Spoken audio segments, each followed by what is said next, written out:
Yay. Okay. Hello, everyone. We're here with my first official guest of the Sensitive and Soulful show, my friend Marina. It's like so fitting for her to be the first official guest. And I always am recommending her to people that reach out to me. She is just like a go-to person for all things related to trauma, somatic healing. Like she's a wealth of knowledge and she's a beautiful soul. We've been friends for a few years now virtually. So Marina, do you want to just briefly introduce yourself, talk about what you do, and then let's dive into our conversation today? Sure. It's so good to be here and to see you. It's kind of funny. I'm going through a bit of a transition. So I used to do a lot of trauma work, sort of helping people regulate their nervous systems. And now I'm really more interested. I still use those tools, but I'm way more interested to help people who are kind of on the path to creating something new or something exciting in their life, or like transitions that they are really excited about, but also all their stuff comes up, triggers, traumas, all that. This is really, I mean, triggers are my favorite and really like what I love supporting people with. So yeah, it's all around that. It's all around the triggers that come up when we're doing something courageous and big. I love that. I mean, triggers are gold. Like we know it's just like, oh my gosh, it's like I'm definitely one of those people where I get triggered by something and I get a little bit excited. I mean, not always right away, but I'm like, oh, there's something here. Like, let's look into it. So yeah, I love that. It's so important. And I think that like when we start to view things, triggers in that way in our lives, it just makes life a whole opportunity for healing instead of like, oh, this is happening to me, this sucks, I'm so pissed, everything is so unfair. It's like, no, this is coming up because it's something for me to heal and for an opportunity for me to grow and expand and all of that. So I love that. And something I wanted to first, before we talk about just all the things we're going to talk about around feeling seen and things like that, and trauma and how it impacts highly sensitive people. I was curious if you could share your definition of trauma. Like how do you explain it? Because it's such a hot topic and thing that's talked about so much, but like how do you explain it? I kind of use Gabor Mate's definition. I really like it. And I don't know if I'll say it word for word, but it's basically anything that is too much. Anything that is too much for you in that moment, like you don't have enough resources internally or externally, you don't have the support, you don't have the physical resources to escape, any of that. So when you think of kids, you can definitely see why so much of our trauma is from childhood, because we are so vulnerable and it's so hard for us to have those resources unless someone else gives them to us. Yeah, I love that definition. And I mean, I think that also just makes sense and explains why highly sensitive people tend to experience more trauma, because I think it's just a lot easier for us to get to that place of things feeling like too much. And then we're comparing ourselves to less sensitive people who had the same experience, but they seem fine. And we're like, why do I not feel okay? Why is this so hard for me? So I'm curious, like, Yeah, what's your experience been like that? As I think you would identify yourself as highly sensitive now, right? absolutely. Thanks to you and Ben. Yay. Um, yes. And when you said kind of like, what's going on with me? Like, why am I taking this so hard? I think immediately of like, I'm bad. Something's wrong with me. And that's definitely how I felt a lot of my childhood. Like, there's clearly something wrong with me. And had like a really big fear of failure and fear of not fitting in and being rejected, which I think is very common. So, in order to cope with that, I just really sort of like made myself small and made myself fit in with other kids, even though I was different, and I felt different. And I felt like, oh, there's no one here that's going to kind of go as deep as I want and really see me, like really recognize and see, like, wow, this kid is different. She's very mature. She's very deep. She's, more like spiritual since birth type of thing.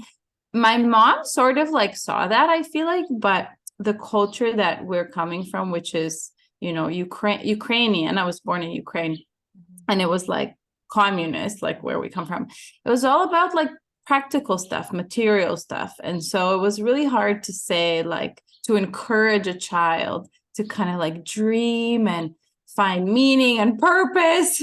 And so my family was like, okay, what are you going to do when you grow up? You have to be doctor or lawyer. Like, these are your options, type of thing. And so even for my mom, even though she said, like, from the second I came out of her body, she felt like I was really special. She really felt that, and that I was meant for like really big things and kind of like my own path. It was hard for her to encourage that.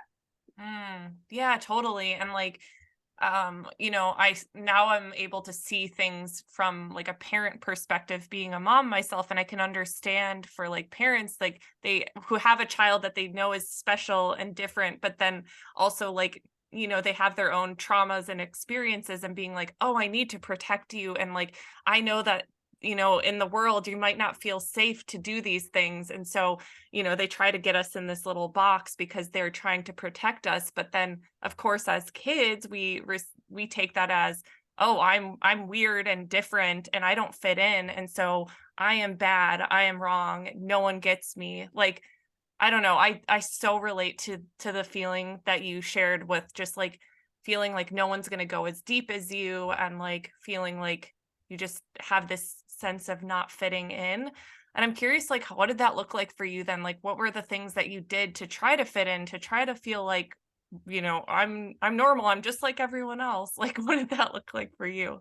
Yeah, I love that perspective you shared. And it's so funny that I guess, like, I wish that parents were a bit more courageous in a way, like that they would just say, like, okay, the world is structured like this, but I'm just going to encourage my kid to do their own thing. But yeah, anyway, I totally understand why that's really hard, because you want to keep your kids safe, of course. So as you probably know, and I'm so curious to hear about your experience as well, all the girls were like makeup, and boys, and depending on the stage. And I was like so uninterested in that, like so uninterested. And then in college, everybody was drinking, just like drinking around me. And high school as well. And also I was like not interested in that. So I remember my parents kind of like shamed me when I was little, because I hated moving. Like, I didn't like running around or like playing sports. I literally, everywhere I went, I would like make myself a comfy spot. They would just, there's literally like a word for it in Russian. It's really funny. And I would do that. I would like arrange like pillows and whatever, make myself a comfy spot and just like get in there and either fall asleep or like want to find someone to like sit there and talk to me for hours, which is so cute.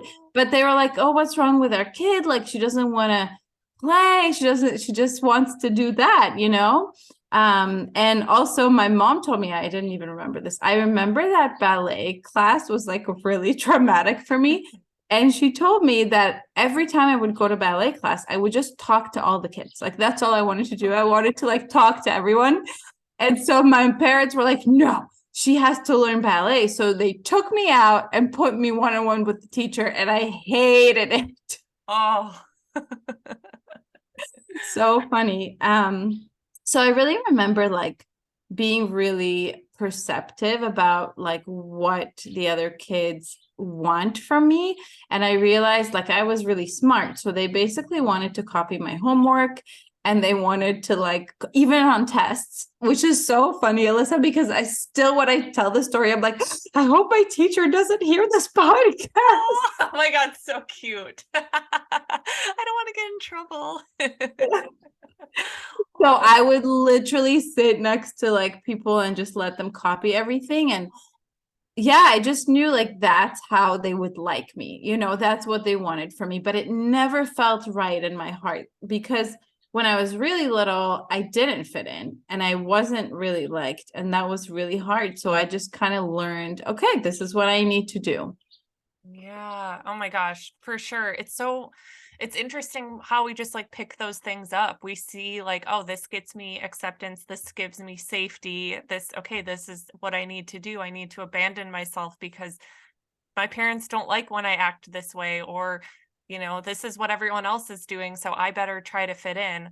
Yeah, I can relate. I mean, For me, it definitely came up a ton in high school and middle school, and I always thought like, oh, in order to be cool and accepted, I have to be like extroverted. I have to like, wear these certain clothes and look this certain way in order to like fit in. And I remember like I could put on that show, but then I would get home and just like close my door and just like journal and write poetry. And I just remember always feeling like I felt like just the most like different lonely person. I'm like, there is something wrong with me. Like no one else is like this. I don't know. And I'm curious for you. Like I felt like I would look at other people and be like, how is everything so easy for you? How do you not care about everything so much? I just felt like to me as a sensitive kid, like everything felt like a big deal. I was always overthinking and introspective and wondering about, you know, everything. And I would just look at them and be like, how is it so easy for you? And I feel like that's common for a lot of highly sensitive people too, where there's just this like deep sense of otherness and like just like wondering like what the heck, like why is no one else like this, and we don't talk about these things, and so there's that aspect of just feeling very alone in our experience. Yeah, I think for me, it was definitely a thing, but there were sort of like two parts because I felt actually very seen by my mom. And Mm. I felt like some of it was a bit unhealthy because I kind of was her therapist a lot of times from birth, pretty much. She just like loved talking to me. And my mom is also highly sensitive and Oh. she doesn't really have close friends. So I was like her little, her little therapist that just like she always talked to. So in that regard, I felt seen by my mom and I felt this sense of like I am really different from the other kids for sure, but it's like a good thing. Like it kind of felt like Ah. it's a good thing in a way, but then at the same time, I felt like I triggered kids a lot and I could perceive it like really well. Like I could see, oh, I shouldn't say that and that. And I still feel that as an adult. Like even just like being me, like I don't even have to speak, but I just trigger people all the time because of the way that I choose to live and like my work, like everything. And so I'm so perceptive of that, and I actually notice in my body their body language, their energy when it's like kind of getting tense or kind of like constricting, and I'm like, oh, I should stop talking about this, or I should whatever, right? I should just like my emotions need to be smaller. That was a big thing. Mm. Very big trauma that I have is specifically emotional, as you mentioned, because my sadness was really unacceptable in our house, and nobody knew how to deal with it. So I would really like try to bottle it up. And if I demonstrated it, it would trigger my parents into anger. So for me, it like kind of became like and I don't think it's because they were angry with me. It's because they just didn't know what to do. So they were like, we'll just be mad. So that is a really big thing for me still. Like being sad or like crying in front of people is still super, super overwhelming and scary. And like I'll do anything. I'll like make jokes or I'll like do anything not to show those big emotions, especially sadness. Oh my gosh. Wow. I have like so many thoughts that were coming to mind as you were talking. I'm like, oh my gosh, I relate so much. I feel this. And just like so many things are coming to mind. I mean, the first piece you were saying just about like being so aware of triggering people and noticing those shifts in their mood and their energy and just feeling like that sense that something is off. Like I think that's one of the things too that makes it so hard for sensitive people to like stand in the power of who they truly are and like be authentic, because we have that ability to really sense and feel what's going on with other people, and like that's uncomfortable for us to know that somebody might not like what we're saying or the way we're living, and so it can totally trigger that feeling of like, oh my gosh, I need to stop. And it was making me think too when you're talking about like, the not being or feeling very uncomfortable to show your emotions, like same here.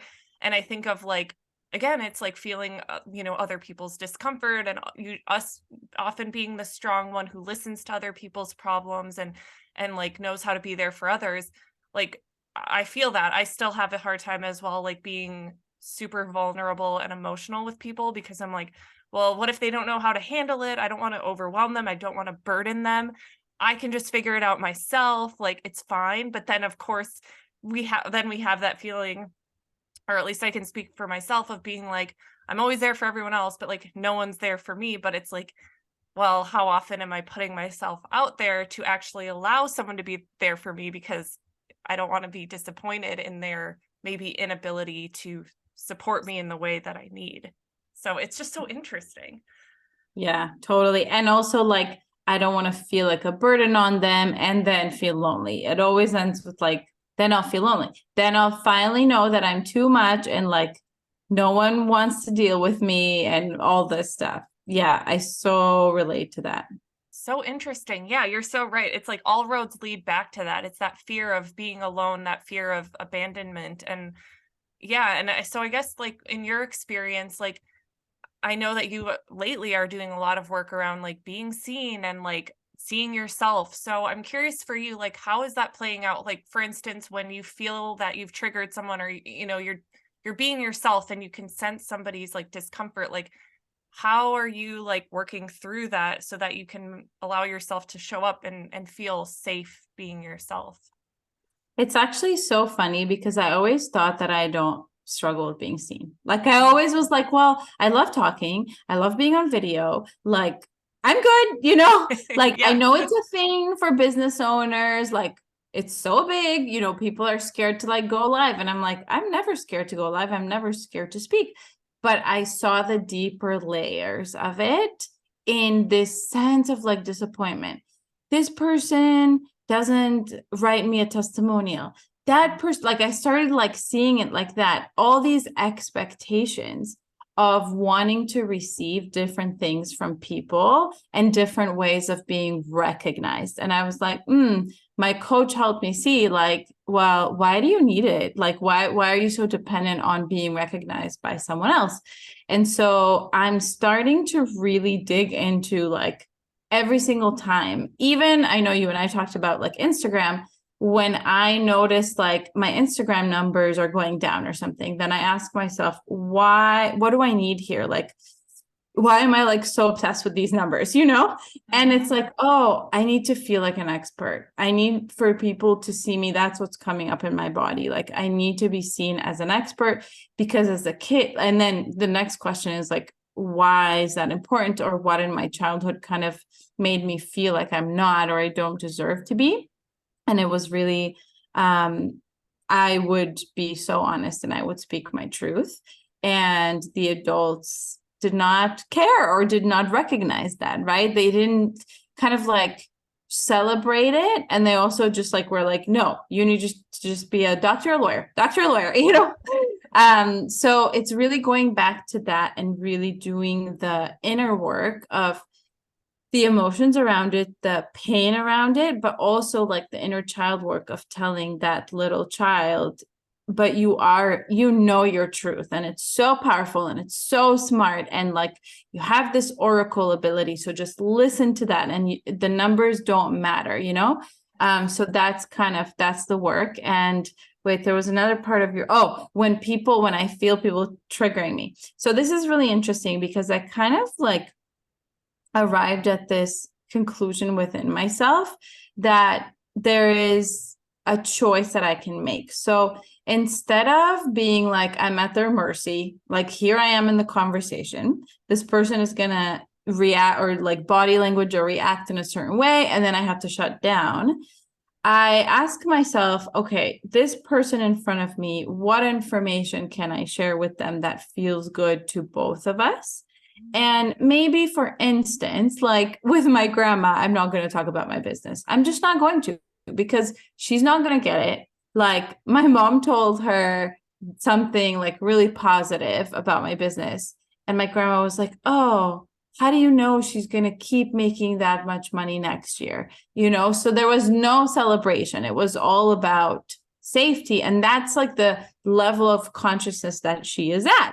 So I already know that. And so if I make like a conscious choice that doesn't come from trauma, that doesn't come from wounding, and I just say, I don't have to talk to her about my business, like it's just not helpful, right? I can do that. But then another instance is, when someone kind of like gets triggered, can I just stay present and just say, this is what I want? I want to make that much money, or I want XYZ thing that doesn't make sense to them. And I can feel like my discomfort, and that's okay, but I can still kind of share that. So it's really like that discernment of certain people, like not everyone will understand every single part of you. Not everyone will see every single part of you, and that makes sense. But also, like, can you accept love from the people that love you, even if they don't love you the way that you want to be loved or seen? And I really felt this on my birthday recently, because one of my friends, and I have a lot of friends, I'm actually an extrovert, but one of my friends sent me a voice note that like almost made me cry and just made me feel so seen. And I even played it to other people. I was like, listen to this beautiful, voice note. And everyone else, I felt their love, but maybe it wasn't delivered exactly as I like. But I just made that decision of like, why would I block this? Like, this is beautiful. People are loving me. I'm just going to accept it. And I was reading like my journals at the time. I was in San Diego. So I was like reading at my parents' house, my journals from childhood. And I found this journal about those kids that would copy my homework, that in my perception, that's all they cared about. But I found all these like beautiful letters that they wrote to me saying that they love me. And I was like, hold on, like maybe they did love me. They just didn't see me the way that I crave, but they did love me in their own way. So that was like a really big shift for me to see that.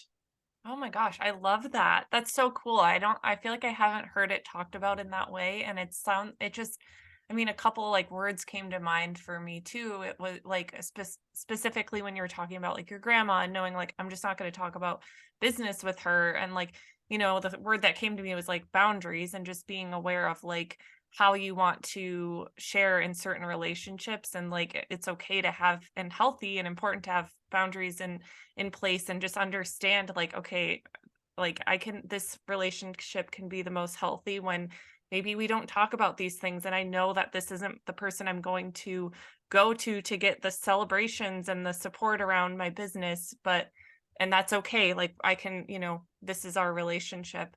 And I just love the perspective shift of really seeing like, oh, maybe like other people do show their love, but it might not be in the way that like I necessarily show my love, but that doesn't mean that it's any less.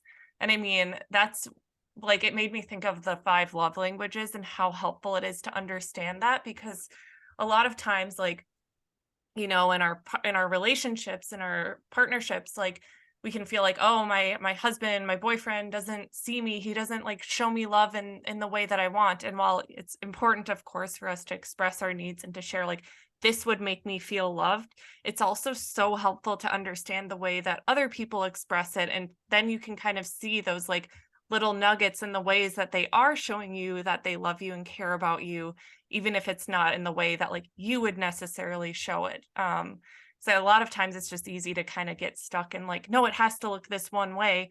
And of course we see everything through our own perspective. So it's like, if we're feeling, insecure and bad about ourselves, then the story that we might tell about the kids copying the homework, or like in my case, I had these acquaintances that would like always come to my house after school, and they would like use my pool table and like hang out in my basement, because we had like a cool basement. And in my head, the story has always been they were just using me. Like they didn't actually like me. They just like wanted to come to my house and like use all my stuff. And so that has me like thinking like, maybe that's true, but maybe they actually did like me and think that I was a nice person. But because I had these insecurities and felt like so different and like no one understood me, it was easy for me to kind of feel used and like not accepted by other people. And it kind of makes me think like how all of this then goes back to us really seeing and accepting ourselves, because that impacts the lens through which we view all of our relationships. Yeah, absolutely. I think this speaks to sort of separation that we need to make between people love me in this way or don't, right? Like people, or when I'm a child, my parents and the other kids treat me in this and this and this way. And then I make a conclusion. I am bad. I am wrong.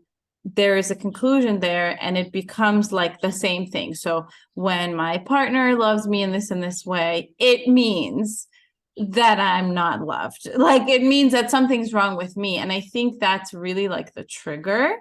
And if we work through that trigger, it's so much easier to communicate to other people. This is how I want to be loved. Oh, this is difficult for you. Okay, let's think about it together. Like just having those conversations. But because I've had this with my partner big time, like you don't see me, the way I'm loved is quality time and deep conversations, and we don't do that. And this is a problem, blah, blah, blah. And there was just such a big trigger on top of that. And that's why we couldn't figure it out. And so it becomes so much easier and so much of a like team effort when you remove that belief, and it's not the belief, it's really like feeling into that, right? Like when you were a child and somebody, like you said, those kids would just like come use your basement. Maybe that means that they really needed a place to hang out because their house sucked, like there's so many explanations, but they don't have to involve something's wrong with you. But when we're kids, it's really natural to do that. All kids do that. It's an immature way of thinking. It's a childish way of thinking that kind of like stays with us. So when we go back to those moments and we do that work of telling that little kid, hey, let's see, do you think there's something wrong with you? There's nothing wrong with you. They just wanted to be there. Maybe they liked you, maybe they didn't, but that doesn't mean there's something wrong with you.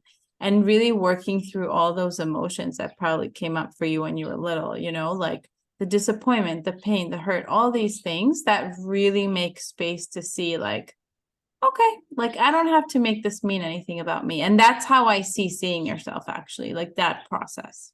Ooh, I love that. And it really is always all about going back to those like original moments where you started to feel that way and kind of like reparenting yourself and giving yourself what you needed, because like you and I have talked about with Instagram, as you mentioned earlier too, like that's definitely an area for me that has triggered those feelings. And it might sound, silly to people who aren't like out there doing sharing their voice and things like that, but it is such a triggering thing for people. And like in my experience, just to share, it's like I spent a lot of my years not feeling seen, feeling like that misunderstood kid that no one really got, and I couldn't really be myself. And then, I started this blog and I started my Instagram and I shared my true self for the first time. Like I wrote blog posts about being sensitive, and I got an outpouring of people being like, "Oh my gosh, me too." And it was literally the first time in my life that I felt like, oh, like here's my tribe of people. Like I'm not weird for like feeling this way. Like there's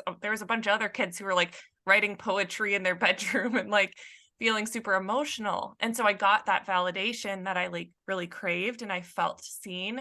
And so I think that the times when the numbers are down and it feels like no one sees me anymore and I feel like I'm shouting into the void, it makes so much sense why that's triggering, because it does go back to that like core fear of I'm going to be alone. I'm going to go back to that feeling that I had before where no one gets me, no one understands me.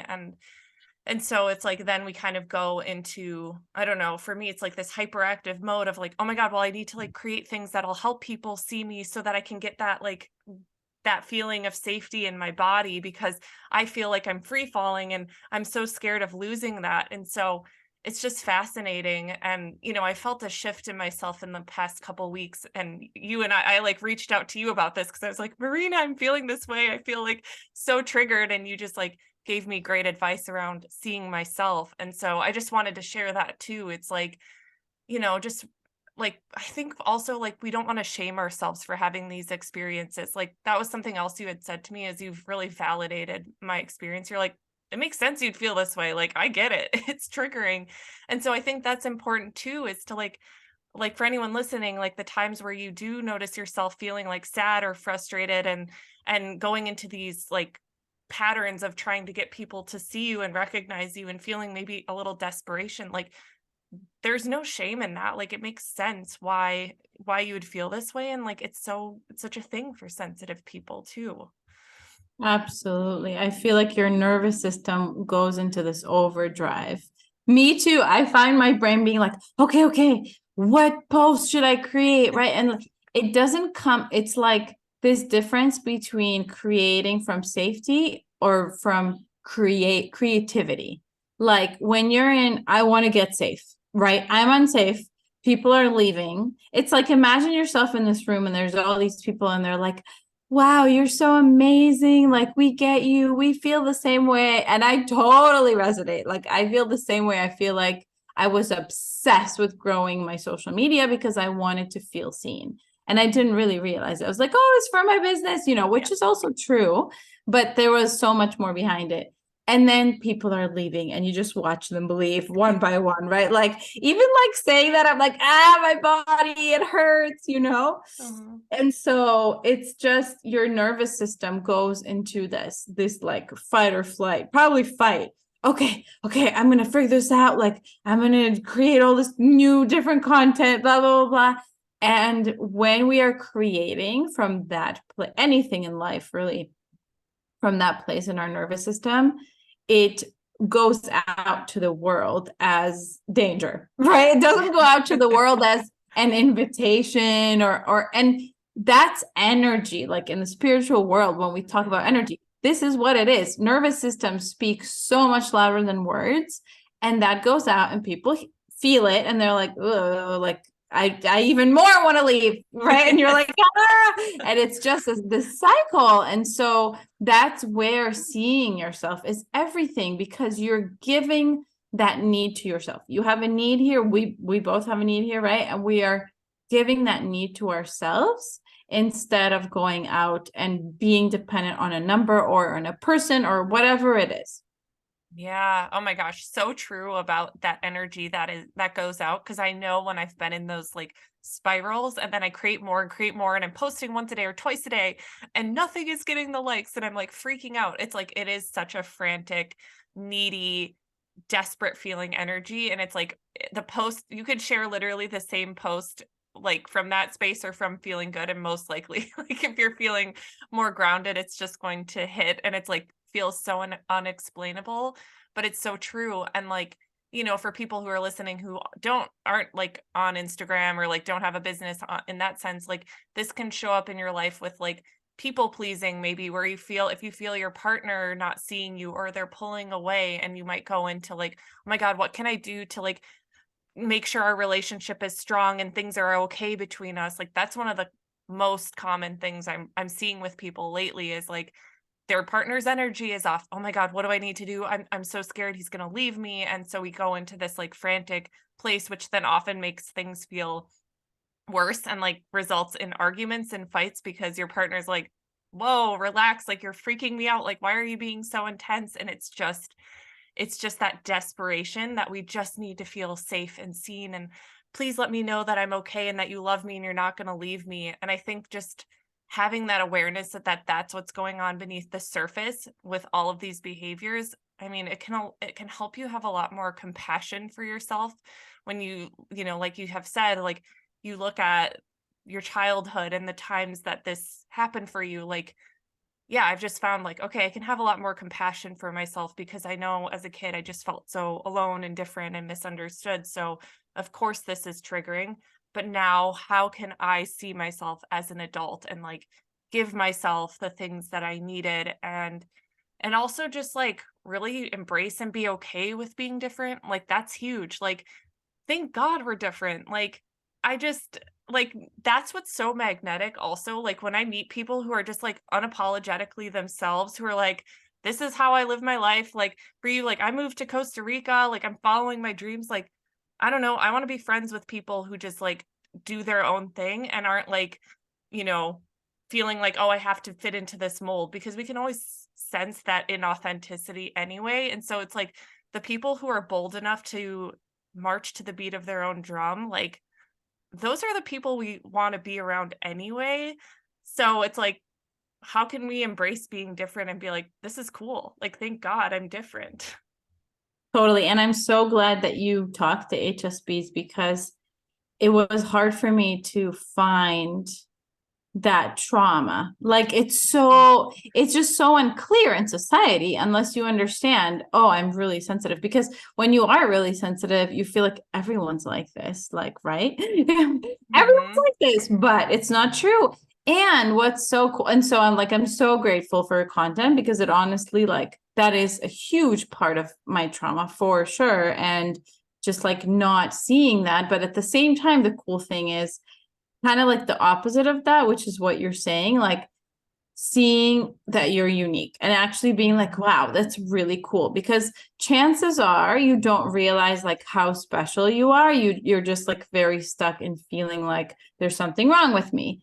And so like even for me, like when people say, like when you said after we chatted, like, oh, that was so helpful, blah, blah, my old voice was always like, yeah, okay, she's just saying that. Like I always had that voice in my head, like, Hmm. I'm not really helpful. I'm just saying normal things, like boring things, whatever. And so I've really like emphasized being like, hold on. A lot of people are telling you this. Like a lot of people tell you that whatever you say is like really meaningful for them. Why don't you actually celebrate it? And I think it was because of such a fear of like, if I'm unique, then I'm alone, right? Like I'm standing here alone. There's no one around. And really embracing like, no, actually I'm really unique and what I have to say is really special and it impacts people's lives. And when people tell me that, I take it in. Like I take a moment to be like, wow, this is what I live for, like impacting other people's lives with my wisdom, with my words, with my intuition. Like that's what I always wanted to do as a kid and now I get to do it. So I better celebrate right now and it feels really, really good. I love that. I feel like, did you post something about this recently? I feel like I saw something about like allowing yourself to actually receive. And like, I so resonate with that, where I'll get DMs from people, oh my gosh, your page has helped me so much. Oh my gosh. And I'm the same as you, where my default, my old voice is like, it's not that big of a deal. This is just basic knowledge. It's nothing special. But like, we're often just so blind to the things that we're naturally gifted in that it just feels like second nature, like whatever, it's not that big of a deal. But it's like you said, there's so much healing in actually allowing yourself to receive that and to be like recognize and take a moment and like breathe it in and be like, oh wow, like yes, like this is what I've always wanted to do and I'm doing it and I'm genuinely impacting people. um yeah, and like with my work with highly sensitive people, like one thing I've always wanted to put across and put out there is like, we're not victims because we're highly sensitive. We're not like, oh, life doesn't have to be so much harder for us all of the time. And I think a lot of people do get stuck in that mindset. And it's like, that's where it's like, no, I want to show you that like there are so many gifts and like is a cool way to be, and it's cool to be different, instead of like it just being like, oh no, it sucks and this is hard. It's like, how can we start to see like, no, maybe this is like actually pretty sweet. Like I feel like that's important too, to just kind of have that, come at things from an empowered place rather than like, oh, this sucks and this makes my life harder. I feel like that shift is really important for us as well. I totally agree. And I think if you are putting yourself around people or situations that make you feel like that, like you're too much. I literally had a close friend that told me that. And so, yes. So I removed myself from that relationship, because if people are reflecting that back to you, it's probably because you're thinking and feeling that Mhm. inwardly as well. But it's really making those steps to say, I'm actually going to be in surroundings where I feel really good. Like my friendships right now, I for sure have that voice because, we have that Mhm. voice. But I feel like I'm around people who love having these deep conversations, who love like the same things that I do. And so, and the place where I live and all that. So yeah, put yourself in those places and really like make that intention to celebrate your gifts, to see them as extraordinary and to like use them, capitalize on them to live your life because they give us so much, so much.